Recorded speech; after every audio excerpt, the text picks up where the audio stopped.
In the vast and war-torn expanse of the Warhammer 40,000 universe, there are few figures who seem more out of place than Captain Jack Sparrow. Yet his arrival, improbable as it may be, opens a rare window into how a rogue of wit and chaos might navigate a galaxy ruled by grim darkness, oppression, and unrelenting war. This is a tale not of swashbuckling seas, but of void-faring vessels, Xeno's horrors, and the indomitable will of humanity to survive by any means necessary. And somehow, Jack Sparrow manages to carve out a niche of intrigue within it.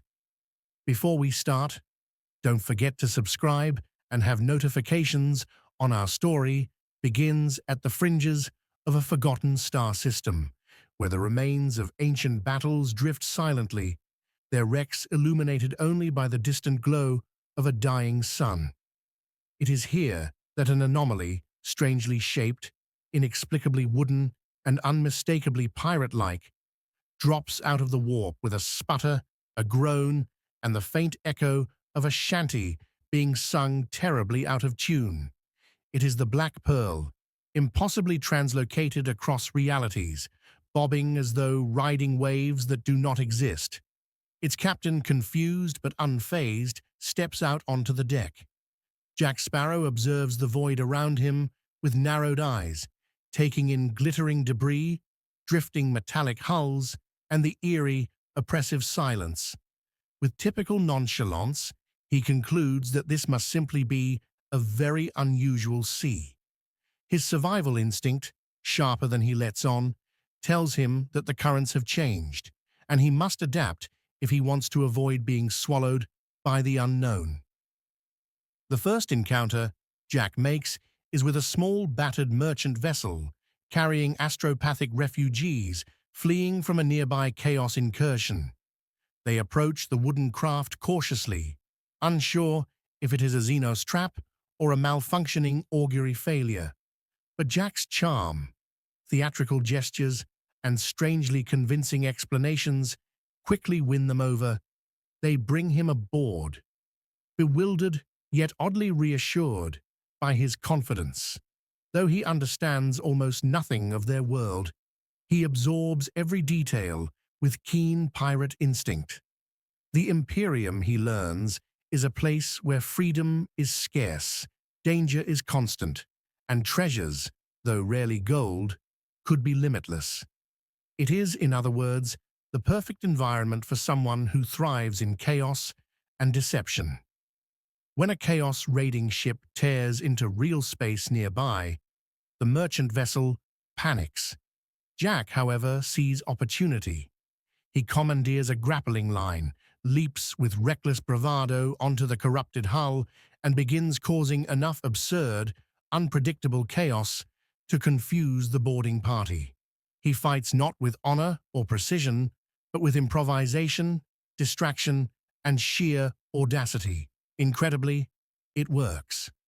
The refugees escape, while the chaos vessel is left careening off course due to Jack's sabotage. His legend begins with a misunderstanding. The Imperium believes he single-handedly thwarted a chaos assault. Jack, ever the opportunist, does nothing to correct this. When he eventually reaches an Imperial outpost, he is greeted with a mixture of suspicion and reverence. The Adeptus Administratum attempts to catalogue him, but his answers are so contradictory that they eventually give up. The Inquisition questions him, only to find that his mind seems impervious to structured interrogation. It is not that he resists. It is that his thoughts are such a labyrinth of metaphors, half-truths, and poetic nonsense that even a trained interrogator cannot decipher them. Meanwhile, the local Astra Militarum regiment takes interest in his unconventional tactics. His blend of unpredictability, cunning, and charisma makes him oddly effective at inspiring troops, even if they do not fully understand his methods.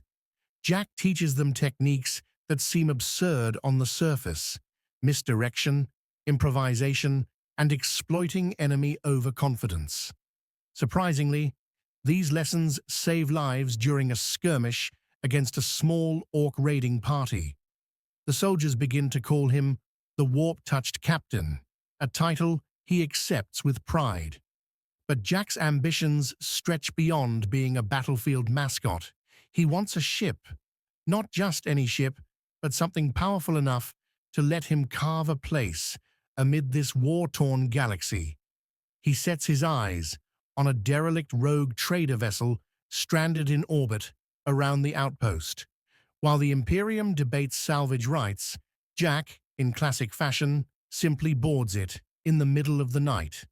With a combination of charm, bribery, and uncanny luck, he recruits a ragtag crew of deserters, misfits, and thrill-seekers.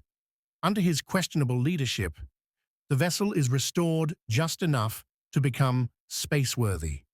He names it the New Pearl, a void ship that sails not on waves, but through void currents and warp tides that Jack quickly learns to navigate with instinctual finesse. His presence in the sector does not go unnoticed. The Inquisition debates whether he is a dangerous anomaly or a useful pawn. Rogue traders admire his audacity.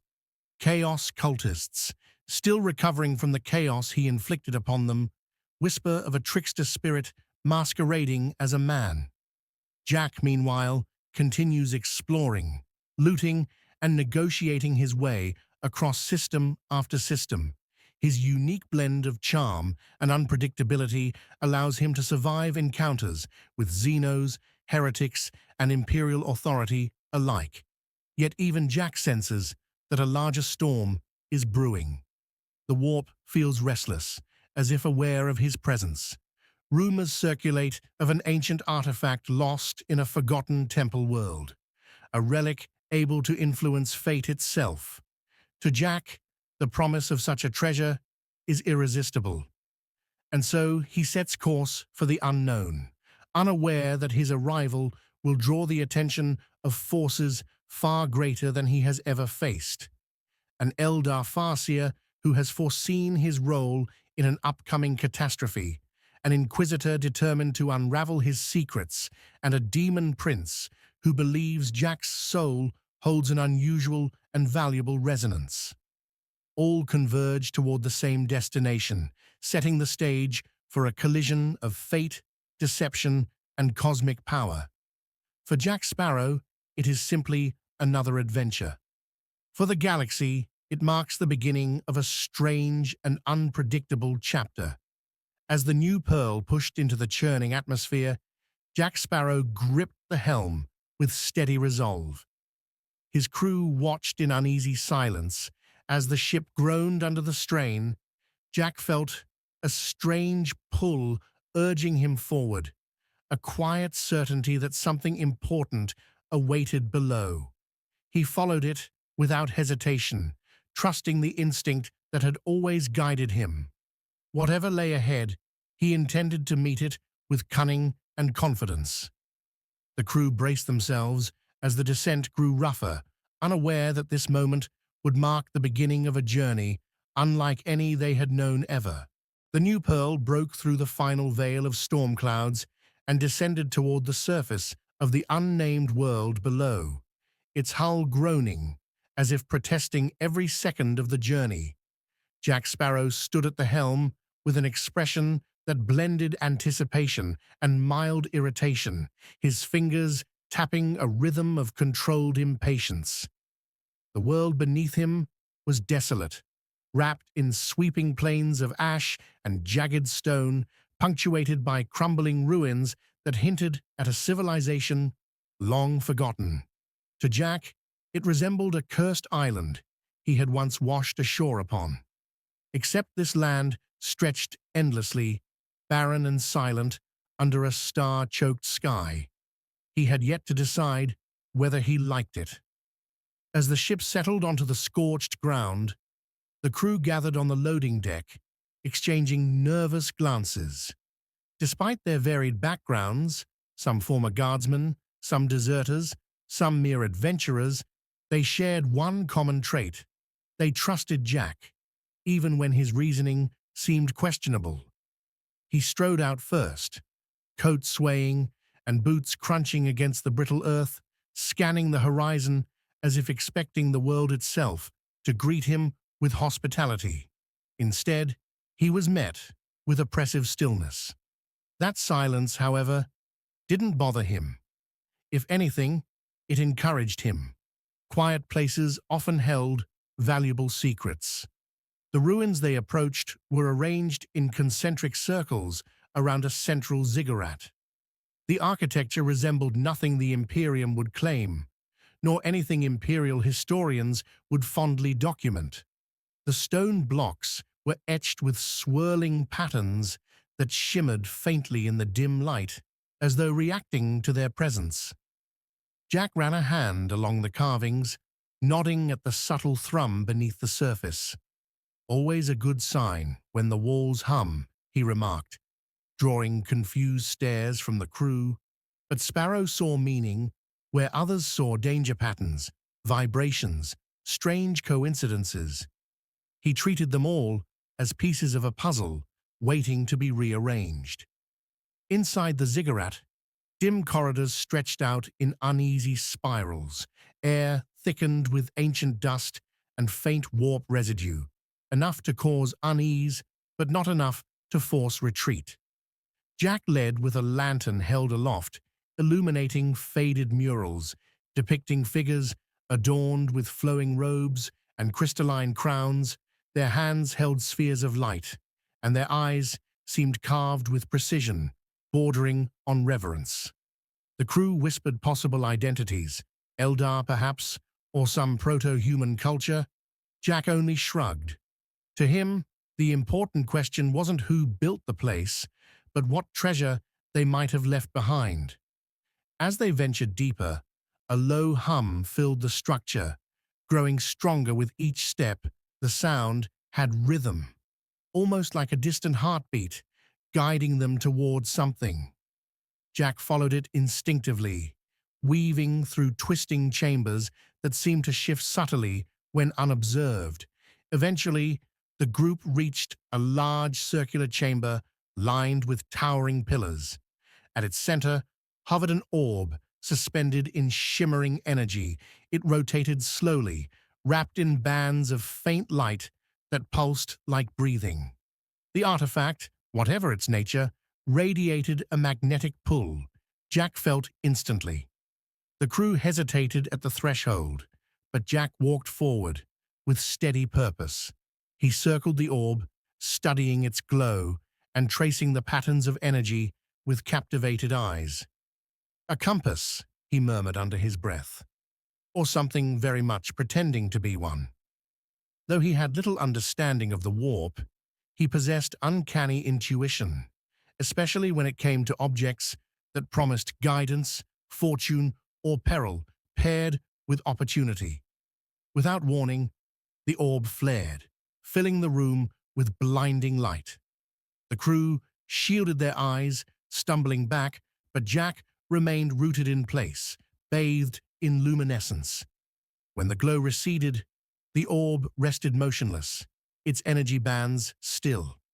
Something had changed. Before Jack could analyze the experience, a distant thunder echoed throughout the ziggurat. Dust rained from the ceiling as vibrations rippled through the ground. The crew drew weapons, forming a defensive ring around their captain. Jack tilted his head, listening with narrowed eyes. It wasn't the sound of collapsing structures. It was engines, propulsion systems, and the thunder of a landing craft descending nearby. Whoever had arrived wasn't coming peacefully. Outside the ruins, a craft adorned with runic engravings and elegant curved armor settled upon the barren ground. Figures disembarked, slender, graceful, and unmistakably Eldar. At their lead stood a Farseer, robes flowing like liquid starlight, runes circling her with disciplined precision, her eyes fixed toward the ziggurat with unwavering purpose. She had foreseen the moment Jack Sparrow would touch the ancient artifact, and she moved with the certainty of one acting upon prophecy inside. Jack sensed the approaching presence, not through psychic instinct, but through the familiar prickling feeling he associated with authority figures who believed they were smarter than him, he tucked a hand behind his belt, glancing toward the entrance. "Company," he said calmly. The crew braced themselves, but Jack raised a finger. "Not hostile yet, probably." His confidence did little to reassure them. The Eldar entered with silent coordination, forming a calculated formation around the chamber. The Farseer stepped forward, her gaze settling on Jack with an unreadable combination of curiosity and irritation. "You are the anomaly," she stated, her voice echoing through the chamber. Jack gave a polite bow, more charming than respectful. "Captain Jack Sparrow, at your service." "And you are?" She ignored the question, focusing instead on the orb. "You have altered its resonance. That should be impossible." Jack approached her with careful steps, gesturing vaguely at the artifact. "Things have a tendency to stop being impossible when I'm involved." His tone was light, but the Eldar did not share his humor. The Farseer studied him more deeply, seeing threads of fate twisted around him in patterns that defied reason. She sensed no psychic power, no training, no meaningful warp signature. Yet the artifact had responded to him. That alone unsettled her immensely. Before more could be uncovered, the sky outside tore open with the thunderous howl of warp energies. A second arrival. This one, violent, uncontrolled, a chaos-strike craft, emerged from the rift, drawn by the artifact's sudden flare. The Eldar turned sharply, weapons raising. Jack glanced between them and the doorway with exaggerated concern. "I don't suppose they're here to parley." The Eldar prepared for combat, while the ground shook again. Dust cascaded from the ceiling, and the chamber lights flickered with warp distortion. Jack Sparrow's reputation for appearing where trouble brewed suddenly felt less like coincidence and more like an inevitability. The Farseer turned to him sharply. "If you value your life, Captain, you will follow every instruction I give, without improvisation." Jack smiled slowly. "Well, that's certainly not going to happen." The chamber erupted into chaos before anyone could properly decide who controlled the situation. The distant roar of the chaos vessel grew louder, its sonic vibrations rolling through the ruins like a living tide. Carved stone trembled, dust fell in thick sheets, and Jack Sparrow instinctively took a step back from the artifact, as though distance alone would prevent him from being blamed for whatever happened next. The Eldar Farseer turned sharply toward the entrance, her runes spiraling in tight, agitated formation. Her warriors moved with fluid precision to form a defensive perimeter. Jack naturally did not fall into formation. Instead, he drifted along the edges of the chamber, inspecting cracks in the ceiling as if searching for a convenient escape route. The first tremor hit like a hammer, forcing the crew of the New Pearl to brace themselves. One of the Eldar warriors glanced at Jack with open disdain. "Your interference has drawn corruption here, Mon Key." Jack responded with a cordial smile, tipping an imaginary hat. "Well, in fairness, corruption seems to have excellent taste in timing." Before another insult could follow, the ceiling ruptured with a thunderous explosion. A spear of crimson light carved through stone, sending debris raining down. Chaos raptors descended through the breach like predatory birds, their armor etched with blasphemous symbols, jump packs screaming with unstable energy. Their landing shook the floor with destructive force. The Eldar moved first. Shurikens hissed through the air, slicing into the jagged armor of the first raptor. The creature collapsed with a metallic roar, its body dissolving into corrupted sludge.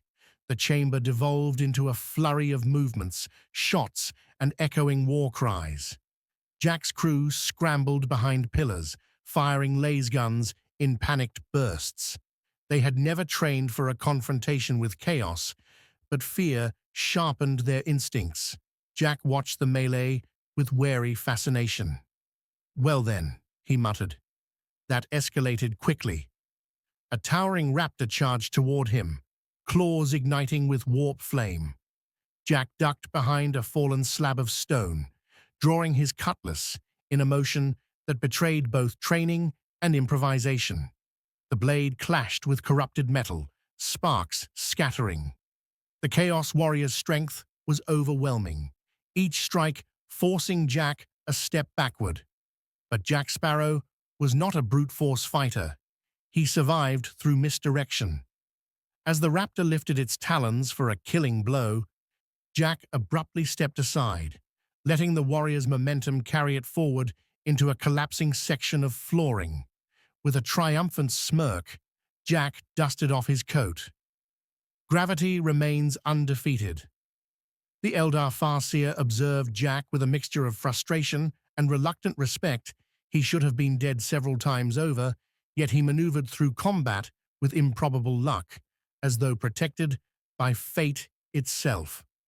She extended her staff, releasing a burst of psychic force that sent another raptor crashing into a pillar. Her voice rang with authority. "The artifact must not fall into their hands. We must retreat deeper." Jack raised a brow. "Deeper? Into the ominous labyrinth of humming walls and mysterious traps?" She turned to him sharply. "Yes," Jack sighed. "Of course. Why not?" The group forced a retreat through a cracked archway at the edge of the chamber. The air shifted as they crossed the threshold, the hum of the ruins intensifying. Pulsing light ran through the walls, like veins, responding aggressively to the warp-tainted presence of the raptors. The moment the last crewman crossed into the corridor, the doorway sealed behind them with a deafening boom. The Eldar examined the glowing symbols along the walls, recognizing ancient patterns but unable to control them fully. Jack peered over her shoulder with casual curiosity. Any chance these symbols say something helpful? Perhaps this way to safety? Hidden treasure ahead? Or mind the traps? The Farseer ignored the question. Instead, she turned her attention to the artifact now clutched under Jack's arm. "You should not be carrying that." Jack held it closer instinctively. "Why? Because it's dangerous? Or because you want it?" Her expression hardened. "Because it responds to you, and it should not respond to anyone." They pressed deeper into the winding structure. Each step seemed to activate dormant mechanisms, sending vibrations through the floors and faint lights pulsing at their feet. The path descended into a grand hall, illuminated by a central beam of pale energy projecting from the ceiling. Here the air felt clearer, less corrupted by the warp. The Farseer stepped into the light, examining its properties. "A sanctuary field," she murmured. "The only reason this structure has not been consumed by chaos." Jack tapped the artifact thoughtfully. "Convenient, isn't it? A hidden temple that protects itself almost makes you wonder why." She shot him a sharp look, recognizing the question carried more insight than he pretended. The artifact pulsed faintly in Jack's hands, as though answering the mystery before further dialogue could unfold. The sanctuary field flickered. The distant roar of raptors echoed once more. The Farseer's warriors tensed. The sanctuary was failing. Jack strolled toward the edge of the hall, scanning the walls. A faint shimmer caught his attention. Another passage partially hidden, its entrance marked by symbols matching those on the orb. "Well now," he mused, "that looks promising." The Farseer followed his gaze, surprise breaking her composure. "You can see that?" Jack gave a modest shrug. "I see lots of things. Mostly trouble, occasionally opportunity." The Eldar warriors exchanged tense glances, But the Farseer understood the implication. The hidden pathway was meant for someone who resonated with the artifact, someone the structure recognized, someone like Jack Sparrow. The sanctuary field flickered again. The Chaos Raptors were drawing closer. The Farseer made her decision. We go through. Now. Jack stepped into the hidden corridor without hesitation, the orb's glow brightening in his hands. The crew followed, uncertain, yet trusting the strange assurance in Jack's stride. As they disappeared into the shimmering passage, the Farseer cast one last glance toward the sanctuary chamber. The protective light dimmed fully, and the first raptor crashed through the wall, roaring with corrupted fury. The corridor sealed behind them with a resonant hum. Jack Sparrow exhaled with relief, tipping his head back. "Well," he said, "looks like we're going the right way." The hidden corridor wound downward in a gentle spiral, carved from the same pale stone as the rest of the ruins, but far smoother, almost polished. Soft streams of light rippled along the walls like reflections on water. Jack Sparrow paused every so often to run a hand along the surface, as though expecting it to shift at his touch. The artifact in his grip pulsed rhythmically, creating a subtle resonance that filled the air. Behind him, his crew followed in a tense single file, laser guns ready but pointed low, unwilling to risk a stray shot in a place that seemed alive and unpredictable. The Eldar Farseer walked near the front, keeping a measured distance from Jack, her gaze fixed on the energy patterns blooming across the corridor. To her trained senses, this was no mere passage. It was a webway echo, an imitation of the paths her people once commanded, now fractured by time and warp interference. Yet here it remained stable, anchored by the artifact Jack carried. She watched him with quiet scrutiny. Every instinct told her that fate was coiling tightly around this man, but the threads were so entangled and illogical that even her sight could not decipher them. It was as if the galaxy itself had chosen a wild card to place at the center of unfolding events. Jack, however, seemed blissfully unaware of cosmic significance. He hummed a tune under his breath, adjusting his coat and glancing back at the crew. Everyone still breathing, limbs intact, no one suddenly glowing or sprouting horns. The responses were weary, but present. Good. I'd like to keep things that way. Demons are terribly inconsiderate travel companions. The Farseer's voice floated forward, calm, yet edged with warning. Your levity is misplaced. Chaos will not cease pursuit simply because we have taken a hidden path. They will tear through the sanctuary chamber, and they will find another way. The warp has many doors. Jack shrugged. Then we walk faster. Her expression tightened, but she held her pace. Minutes stretched into an hour. The corridor gradually widened into an expansive chamber with a domed ceiling that shimmered like distant starlight. In its center lay a circular dais surrounded by crystal pillars, each etched with sigils that matched the artifact's luminous patterns. Jack stepped onto the dais with curiosity rather than caution, the orb brightening in response. The crew lingered at the edge, watching the transformation. The pillars ignited one by one, sending beams of light into the center. The orb vibrated gently in Jack's hands, rising an inch above his palms. The chamber's air shifted, thickening as if saturated with unseen power. Runes along the walls activated in sequence, creating a soft hum that settled into a steady cadence. Jack turned to the Farseer. I presume this is the part where you explain what's happening before something explodes. She approached the dais, her expression focused. This structure is older than any human empire. It is a relic of a civilization that understood the warp far differently than your Imperium. The artifact is a key, one that aligns with fate rather than unlocking any physical door. It responds to potential, possibility, and paradox. Jack blinked slowly, which is a very poetic way of saying it responds to me because I'm unpredictable. She hesitated, then nodded. Precisely. Jack smiled proudly. Excellent. Always nice when chaos works in one's favor. As if responding to the conversation, the orb projected a map, an intricate constellation of lines and shifting nodes hovering in the air. At its center flickered a symbol resembling a spiral storm. Jack leaned in. Let me guess.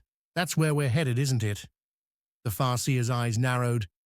That is a nexus, a convergence point where fate can be altered, strengthened, or erased entirely. It should not exist in this form. Someone or something has shaped it, and now it calls to you. Before Jack could respond with a witty remark, the chamber trembled violently. A fissure cracked across the far wall, leaking tendrils of red-black energy. A familiar, hateful scream echoed through the chamber. Chaos was breaching the hidden sanctum. The crew backed away hastily. Jack sheathed the orb beneath his coat, his expression shifting from playful curiosity to sharp attentiveness. We seem to have overstayed our welcome. The Farseer extended her staff, conjuring a shimmering barrier around the dais. Warp energy whipped through the room like predatory serpents, clawing at the shield. The runes along the walls flickered as though overwhelmed. Jack stepped closer to the Farseer, lowering his voice. Any chance this place has a back door? She did not answer immediately. Instead, she reached out and touched one of the crystal pillars. It responded with a soft chime, projecting new symbols across the chamber. There is a transit point ahead, she said. A pathway that leads deeper beneath the planet's crust. It is unstable, but it will move us far enough away that the raptors cannot track us immediately. Jack's grin reappeared. Unstable pathways are my specialty. The crew hurried toward a secondary exit revealed by the shifting runes. As they crossed the threshold, the fissure at the far end split open entirely. A chaos raptor emerged, armor dripping with corrupt energy, eyes burning with unnatural fire. It roared and launched itself forward. Jack reacted instinctively, grabbing a loose piece of debris and hurling it with surprising accuracy. It struck the raptor's helmet just as the Eldar warriors released a volley of shuriken fire, staggering the creature long enough for them to escape into the corridor. The tunnel beyond was narrower and far darker than the previous path. Strange echoes followed them, some mechanical, others disturbingly organic. Jack kept one hand on the artifact, feeling its faint pulse guiding him deeper.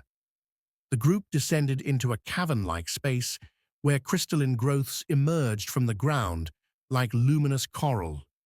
The air vibrated with a deep hum that resonated through their bones. Jack slowed, sensing more than hearing the rhythm behind the hum. The Farseer stepped beside him, her voice lowered. This is a convergence chamber. Reality strains here. Jack nodded, not fully understanding, but trusting his instincts. And whatever lies beyond will tell us why this whole mess dragged me across the stars. She met his gaze for the first time without hostility, perhaps, or perhaps it will reveal what role you were never meant to play. Before Jack could question her cryptic tone, the ground beneath the chamber began to shift. Crystal formations cracked as a massive circular platform emerged from below, slowly rising like a stage ascending for its final act. The artifact pulsed in Jack's coat, urging him forward. He stepped onto the platform with steady confidence. His crew hesitated, but followed. The Farseer and her warriors joined them. The platform locked into place with a thundering resonance. A column of blinding light erupted upward, engulfing them, and the world around Jack Sparrow dissolved into luminous white. The white light faded not with a violent snap, but with a slow unraveling, like fog being pulled back by an unseen tide. Shapes emerged gradually, first shadowy silhouettes, then clearer outlines, until Jack Sparrow stood upon a vast circular platform suspended in an expanse that defied all laws of space. There was no sky, no ground, only endless layers of drifting light, swirling like mist caught in cosmic currents. The air felt weightless, yet heavy with meaning. Jack tested his footing, tapping the platform with the heel of his boot. Solid. Good. Floating in the middle of eternity without something to stand on would have been terribly inconvenient. His crew materialized moments later, staggering as they reoriented themselves. One muttered prayers to the God Emperor, despite lacking any real faith beyond habit. The Eldar appeared with far greater composure, though even they gazed around in silent awe. The Farseer stepped forward, her expression filled with dawning realization and unease. "This is not part of the structure," she murmured. "We have transcended it." Jack rubbed his chin. Transcended. That sounds very dramatic. Might I assume it means we're somewhere we're not supposed to be? She gave the faintest nod. This place is older than memory, older than the first Eldar footsteps upon the stars, a place outside fate, connected only by threads of possibility. Jack raised a brow, which is another poetic way of saying no one knows what this place is. She exhaled sharply. Yes. The swirling lights around them condensed, forming a ring of towering spectral figures. Their features were indistinct, as though carved from translucent glass, each wreathed in faint colors, vibrating at frequencies Jack instinctively recognized, but did not comprehend. They watched silently, neither threatening nor welcoming. Jack took a cautious step forward, raising a hand. "Greetings, luminous tall fellows, Captain Jack Sparrow at your service." The figures did not reply. Instead, the orb beneath Jack's coat forced its way into his hand, glowing fiercely, its pulsing light spread into the air, causing the spectral beings to shift in response. The platform trembled. Symbols spiraled beneath Jack's feet, forming patterns that matched the artifact's resonance. His crew backed away, unsure whether to run or watch. The Farseer moved closer to Jack, her voice low and urgent. "Do not speak again, unless you must. You are being evaluated." Jack turned his head, whispering out of the side of his mouth. "Evaluated for what?" "For significance," she answered, "or insignificance." Jack winced. Not comforting. One of the towering shapes descended, compressing into a smaller, more defined form. A figure resembling an armored being stood before Jack, its features flickering between angelic calm and ancient exhaustion. Its voice reached Jack's ears like overlapping echoes. "Bearer of paradox," it intoned, "you are not meant for this galaxy. Your thread is foreign." Jack shifted uncomfortably. "Well, yes, that does tend to happen when one's ship suddenly decides to outrun reason." The figure continued. "Your presence disrupts expected outcomes. Probability bends around you. Fate recoils, then reasserts. You anchor nothing, yet alter much. You should not exist in this branch of the weave." Jack frowned. "That's rather rude." But the figure leaned closer. "And yet the artifact responds to you. An impossibility. You are a variable in a system that calculates only absolutes." The Farseer stepped forward, bowing her head slightly. "Great One, if this man is an anomaly, then why has the artifact chosen him?" The spectral being lifted its shimmering face. "Because he is what the warp cannot predict. He is neither psyker, nor warrior, nor scholar. He is unbound. Jack perked up.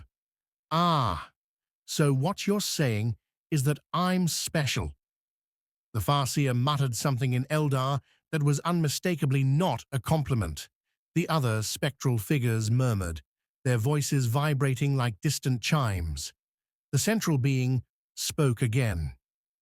Captain Jack Sparrow, your arrival has altered the alignment of the Nexus Chaos since the shift, and now they seek to claim this convergence point. If they succeed, this world will become a breach, a tear in real space that will spread across this sector. Jack folded his arms. Right, so we stop them. Excellent. How? The answer came with a slow, heavy ripple of energy. You must choose a path. 3 futures lie before you, each holds peril and consequence. The swirling light above them coagulated into 3 shimmering visions.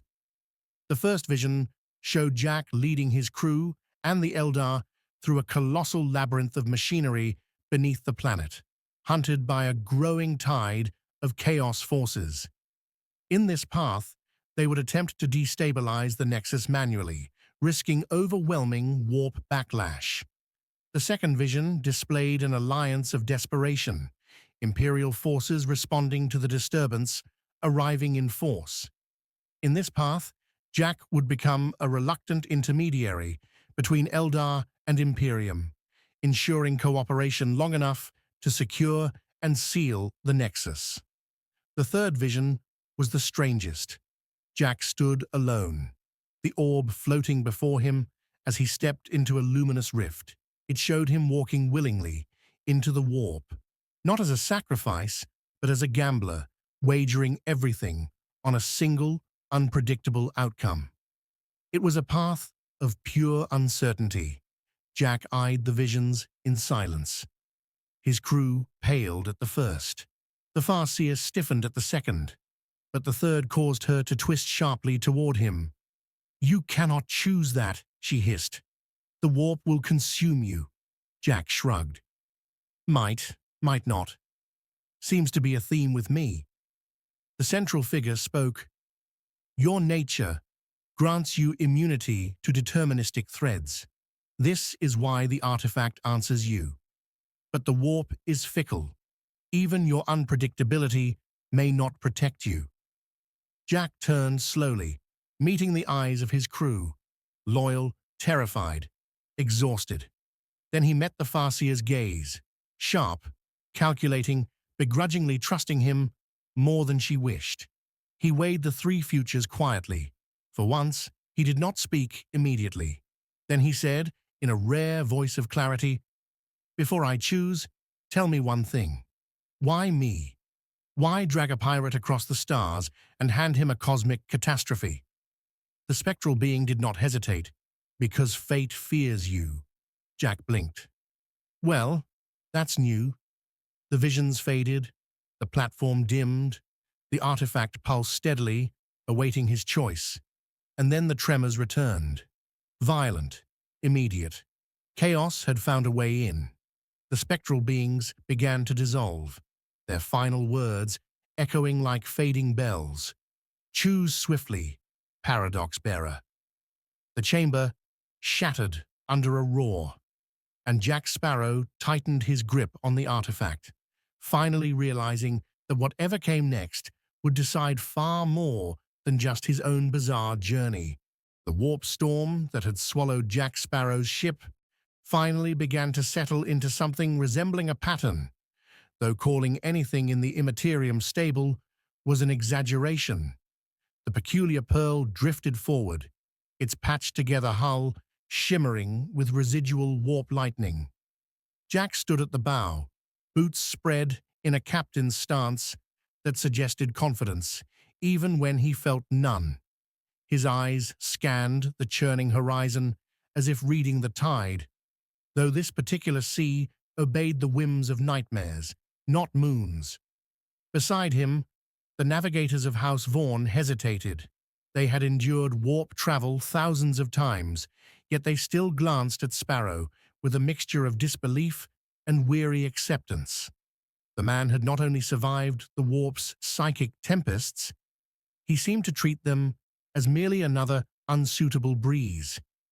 Captain Sparrow, the eldest navigator, began cautiously. The currents ahead are unusual. Something is guiding us. Jack leaned forward, as if peering at a distant shoreline. Guiding us? How lovely. Usually it's the other way around, with the warp throwing me somewhere inconvenient.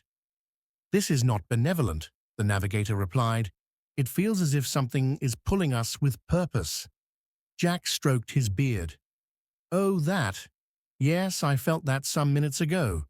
Pressure behind the ears, taste of burnt sugar, persistent feeling that reality wants to give me a hug. Very unpleasant, possibly chaos adjacent. A ripple of alarm flickered across the navigator's face. You can feel warp influences? Jack shrugged. A little. Spent years around cursed treasure, sea goddesses, undead pirates, krakens, and rum of questionable legality. Develops the senses. Before the navigator could respond, the peculiar pearl shuddered. Warp light condensed into a single corridor of crimson illumination, pulling the ship toward a vast shadow in the distance. Shapes moved within the shadow, towering winged silhouettes illuminated by hellish glow. Ah, Jack murmured.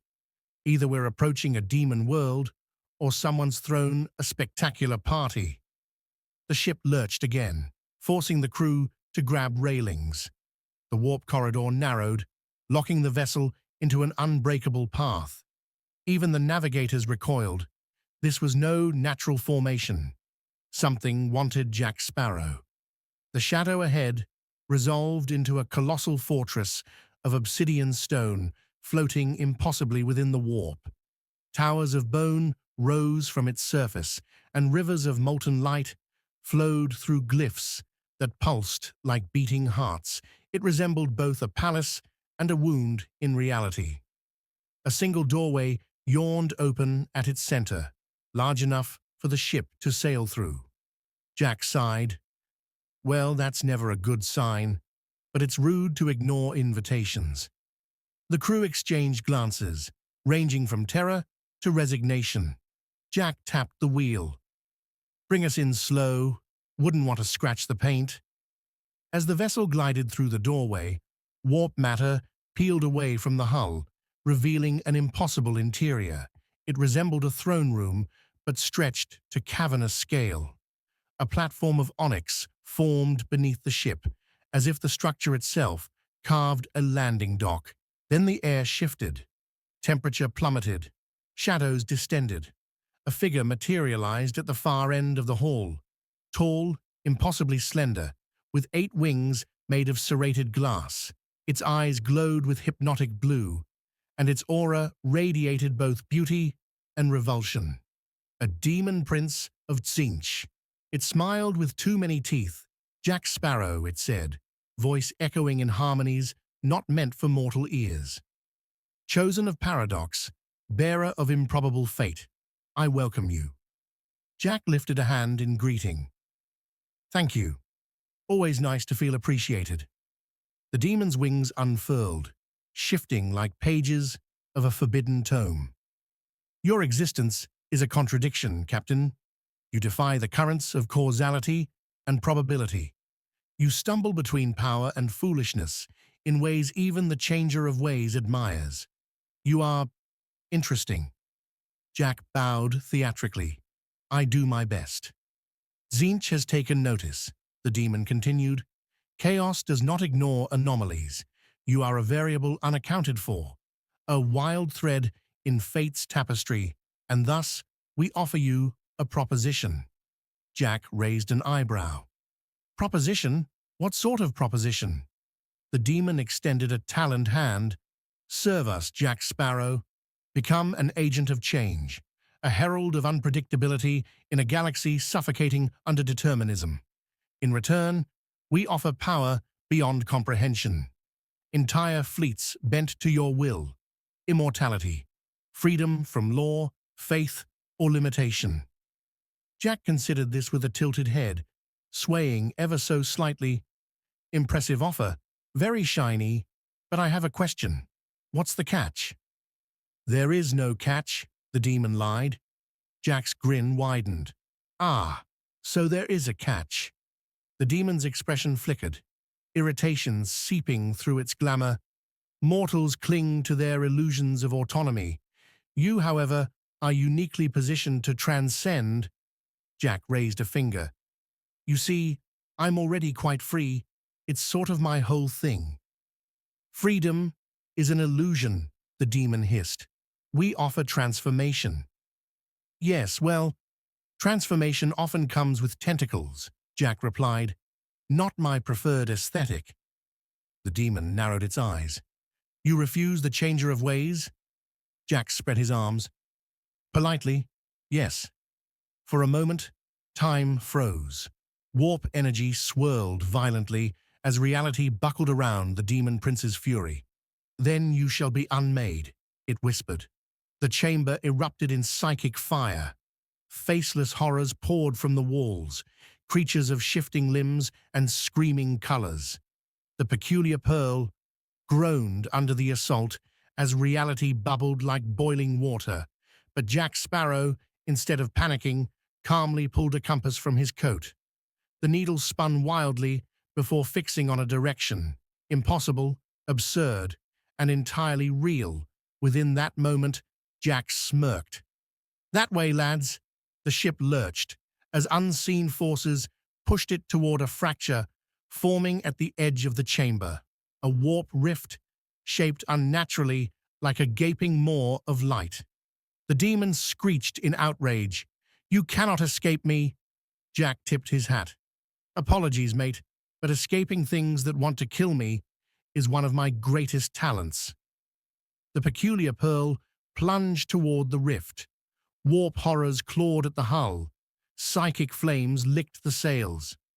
The demon prince hurled bolts of mutation that twisted the air into knots. Jack held the wheel steady, eyes bright with defiant mischief. We're leaving, he murmured, and you're not invited. The ship broke through the warp gate. The fortress, the demon, and the cacophony vanished behind them, swallowed by an imploding vortex as the peculiar pearl surged back into the turbulent sea of the warp. Jack exhaled slowly, leaning against the wheel. Well, he muttered, that could have gone better. But the navigator stared at him in stunned silence, for Jack Sparrow had just defied a demon prince of Zinch and lived, and the warp, impossibly, had let him go. The peculiar pearl burst from the warp like a stone hurled from a storm, its cracked plates glowing with residual etheric burn. The moment the ship slammed back into real space, alarms flared across the bridge, and half the crew collapsed from psychic exhaustion. The sky outside was blackened by drifting clouds of metallic ash, illuminated occasionally by distant artillery fire. The planet below was deeply scarred, its surface wrapped in trench lines and fortified ridges. It had the look of a world that had forgotten peace centuries ago.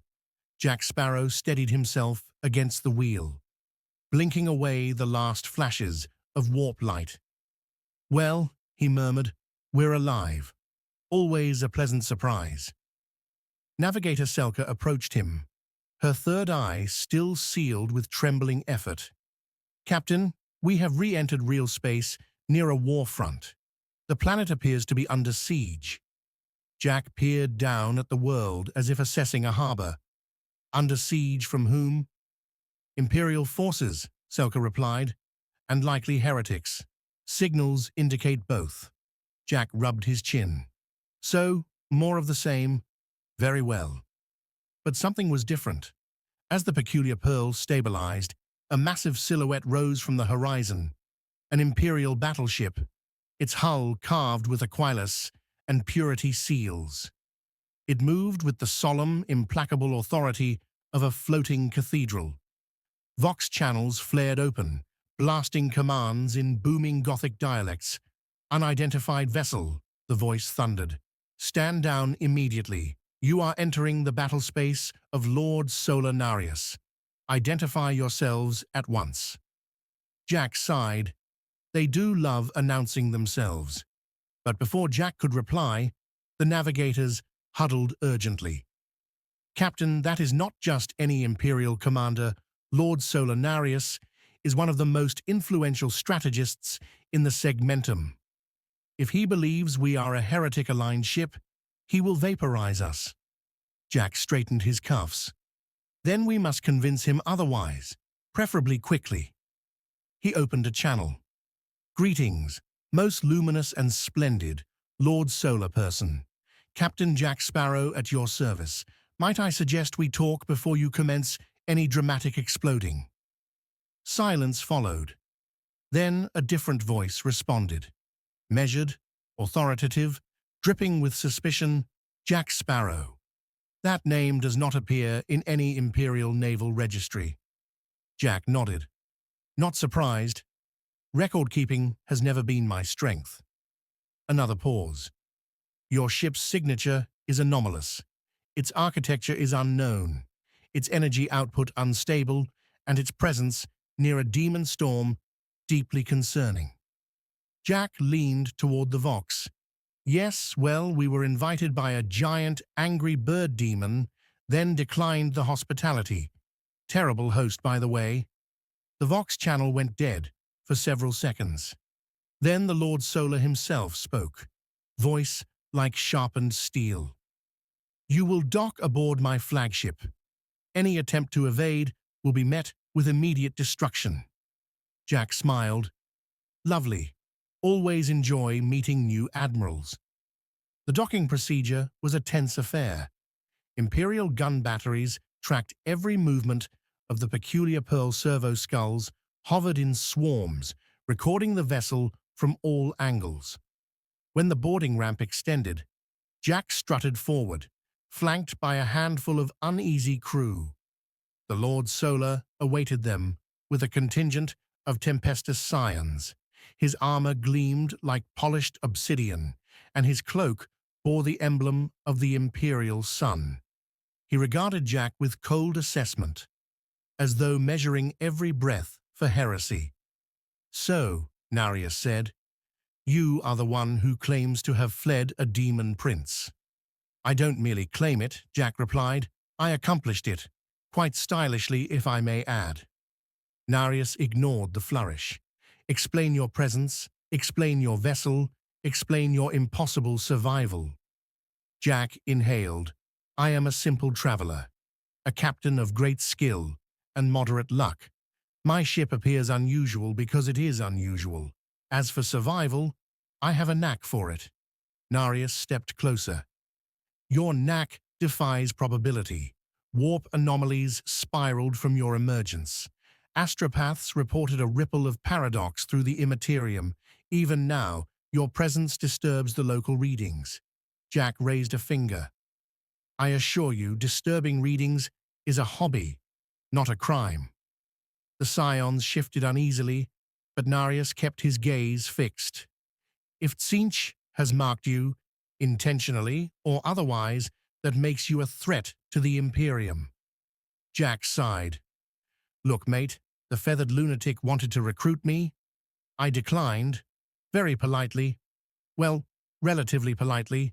Now he wants me unmade, not my preferred outcome.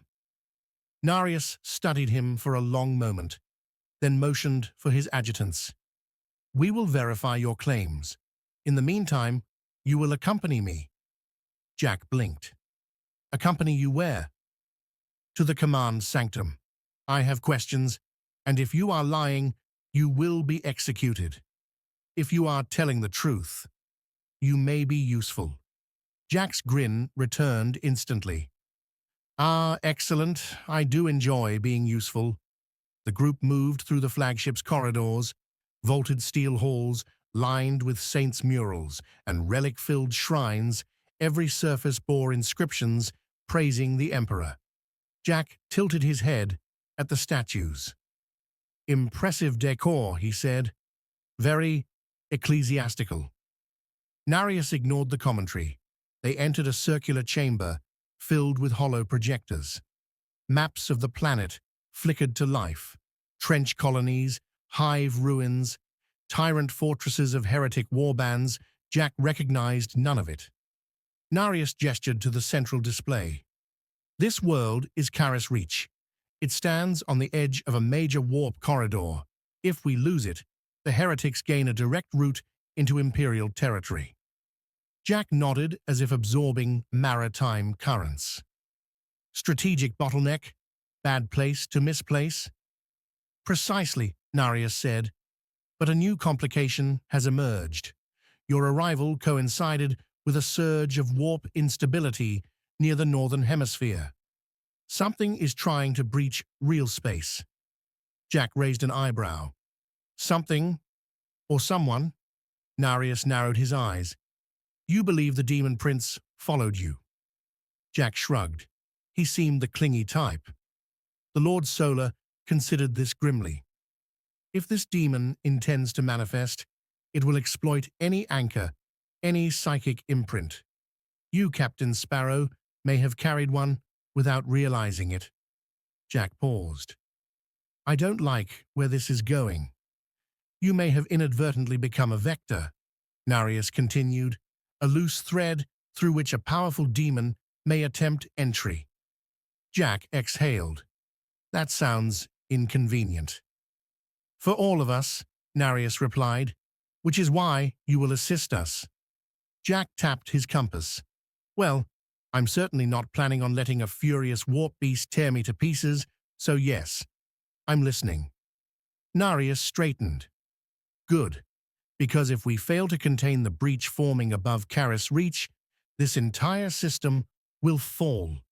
Jack flashed a crooked smile. Then let's not fail, shall we? Outside, alarms began to wail. The breach had already begun to tear open. The alarms that echoed through the flagship were unlike the earlier warning chimes Jack had grown accustomed to. These carried a deeper register, a kind of grinding resonance that suggested the universe itself was protesting something unnatural. Holographic maps flared to life, displaying a spreading tier of violet radiance above Karis Reach. Even those without psychic talent felt the pressure, as if gravity itself had acquired intent. Lord Solar Narius studied the projections with stark focus. The breach is accelerating. Astropaths report a surge of warp pressure. It is attempting manifestation. Jack squinted at the flickering hologram. Looks rather like a hole made by something very large, attempting to squeeze through a space far too small. I once saw a Leviathan do something similar. Terrible outcome. This is no Leviathan, Narius replied. This is the demon that pursued you, and it is using your psychic imprint from the warp encounter as a tether. Jack pointed at himself. Me? I am not tetherable material. You are, Captain, Narius said. Your improbable existence, your immunity to warp insanity, your ability to disrupt patterns, all of it destabilizes the local Imperium. The demon is exploiting that anomaly. Jack tapped his compass, flipping it open. The needle spun, then pointed toward the breach. Well, that confirms it. He is trying to find me. Narius gave a curt nod. Then we use that. You will accompany my strike command to the Polar Shrine Complex. The breach is forming directly above it. If we sever the psychic imprint or deny the demon a stable anchor, we might halt the manifestation. Jack frowned. And how does one sever an imprint exactly? Our Psychers and Sisters of Silence will perform a ritual suppression. You merely have to be present. Narius paused. And survive. Jack considered. Survival is a specialty. Within minutes, Jack found himself inside a Stormbird gunship, its cathedral-like interior bristling with Imperial soldiers. Tempestus Scions checked power packs with mechanical precision. At the far end, 3 silent sisters stood motionless, their blank-faced visors giving no hint of emotion. Jack eyed them warily. Their mere presence made him feel slightly less articulate. The Stormbird roared from the launch bay. Clouds of ash enveloped the craft as it descended toward the polar region below. The landscape was a frozen graveyard of shattered fortifications and frost-covered tank hulls. The shrine of St. Carina rose from the ice like a fractured spire. Half-buried, half-defiant, warp-light pulsed above it, carving streaks of impossible color across the sky. The breach spiraled outward, its maw widening as if inhaling reality. Jack leaned toward a viewport. In my experience, when the sky starts bending like wet parchment, things are headed downhill. Narius replied through the vox, "Focus, Sparrow. The moment we land, stay near the sisters. Their null fields will thin your psychic imprint. Do not wander." Jack placed a hand over his heart. "I never wander." Half the scions turned toward him. Several made the sign of the Aquila. The Stormbird touched down with a crunch of ice. Hatches exploded open under hydraulic pressure. Cold winds sliced through the chamber, carrying the metallic taste of warp distortion. Jack followed the sisters, each step feeling like wading through thickening pressure. The air trembled with whispers, half-formed voices clawing at sense and sanity. The sisters formed a triangular formation around him. Even through their null aura, Jack felt the psychic tension pulling at his very thoughts above. The breach widened again, revealing a silhouette of shifting wings. Narius disembarked from a second craft, issuing rapid-fire commands. "Perimeter! Scions, cover the approaches. Psychers, initiate suppression." Sanctioned Psychers formed a circle near the shrine entrance. Chanting in low, reverberating tones, blue flame flickered from their eyes as they projected wards into the air. Runes glowed on the frozen ground, countering the warp light with pale gold. Jack felt a sudden lurch inside his chest, as though something had reached through the breach and plucked at his soul. He stumbled. One of the sisters steadied him. Then the sky tore open completely. The demon prince descended, wings unfurling like blades of crystallized madness. Its form shifted between avian elegance and serpentine monstrosity, eyes burning with recognition. "Jack Sparrow!" it roared, voice layered in psychic harmonics. "You cannot escape fate." Jack waved. "Still trying, though." The demon slammed into the psychic barrier projected by the Psychers. The ground shattered. Shockwaves rippled across the ice, hurling soldiers backward. The Psychers strained, their minds blistering under the psychic load. Two collapsed instantly, smoke rising from their eyes. Narius shouted, "Hold the line!" The demon reached toward Jack, its talons elongating as if stretching across worlds. The sisters stepped forward, their null presence burning away the warp tendrils. The demon shrieked in frustration as its outstretched limb dissolved under their aura.